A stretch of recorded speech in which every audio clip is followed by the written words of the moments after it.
नमस्कार, मैं हूं रोहित रमापुरी और आप देख रहे हैं नाउ रिपोर्टर। चुनाव का मौसम है, सभी दल अपने अपने हथकंडे खोल चुके हैं, रैलियां चल रही हैं, कोई रोड शो कर रहा है। ऐसे में जनता के मुद्दे क्या हैं उन सबके लेकर के हम लोगों से बात कर रहे हैं। आज एक खास मुद्दे को लेकर के हमारे साथ बातचीत करने के लिए मौजूद हैं दिल्ली यूनिवर्सिटी के प्रोफेसर हैं प्रोफेसर सैनिका। उनसे हम जानेंगे जो एक दिल्ली मॉडल और केजरीवाल मॉडल कह सकते हैं जो बताया जा रहा है लोगों को, उसके बारे में उनकी क्या राय है। जी नमस्ते। नमस्कार मैम, जैसे कि अभी चुनाव चल रहा है, इस बार त्रिकोणीय मुकाबला गुजरात में देखने को मिल रहा है। कांग्रेस है, बीजेपी है और आम आदमी पार्टी है। अभी आप बात कर रहे थे तो आम आदमी पार्टी को लेकर के जो एक मॉडल बनाया गया है खास शिक्षा को लेकर, उस पर क्या कहेंगे आप?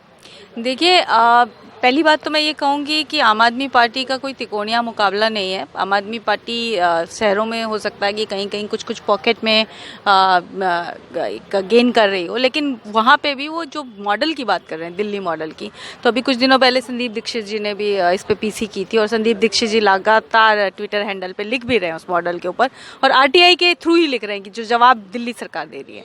तो ये मॉडल पूरा हवा का गुब्बारा है। क्या मॉडल है, क्या दिल्ली सरकार जवाब दे रही है, थोड़ा बताएंगे आप?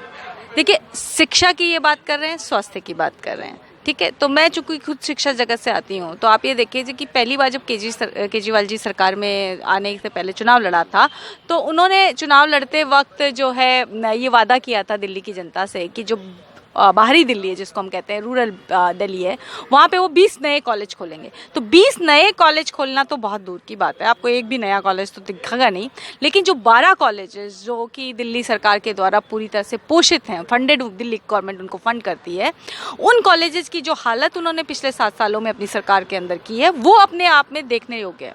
वो सही मॉडल आपको दिल्ली सरकार का जो शिक्षा मॉडल है उसकी ओर इंगित करता है।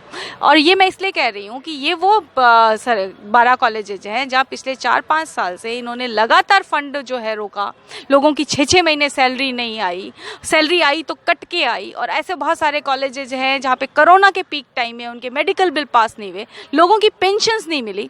और यहाँ पे आप ये देखिए, मान लीजिए कोई एक सिंगल कमाने वाला आदमी है, या मान लीजिए जो कॉन्ट्रेक्चुअल है जिसको सिर्फ 15,000 रुपये सैलरी मिल रही है, उसकी 6 महीने आप सैलरी नहीं दोगी तो उसकी क्या हालत होगी।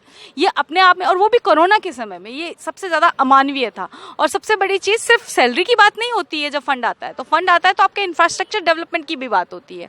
तो यहाँ पे आप ये देखिए कि भगनी निवेदिता कॉलेज है, उसको कभी कोई घूम के आए और देखिए कि उसकी कैसे छतें जो है कब गिर जाएंगी पता नहीं।